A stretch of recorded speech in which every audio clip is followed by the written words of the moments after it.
Identify the nature of the solvent. Water is a highly polar molecule that is capable of forming extensive hydrogen bonds. According to the principle of like dissolves like, substances that are polar or can form hydrogen bonds with water are generally soluble in it. Evaluate intermolecular forces, IMFs, to determine solubility.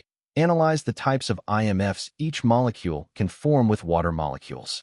Analyze choice A, CH3CH2CH2CH3. This molecule is a nonpolar hydrocarbon, butane. It consists only of carbon-carbon and carbon-hydrogen bonds, which share electrons relatively equally. Because it is nonpolar and lacks any atoms capable of hydrogen bonding, it only possesses weak London dispersion forces. Compare interactions with water. While the other four options have polar functional groups that can interact strongly with water's dipoles or form hydrogen bonds, choice A has no way to attract water molecules effectively.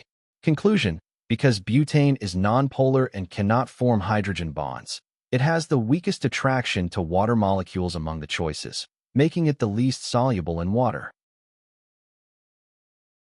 The correct answer is option A, CH3CH2CH2CH3.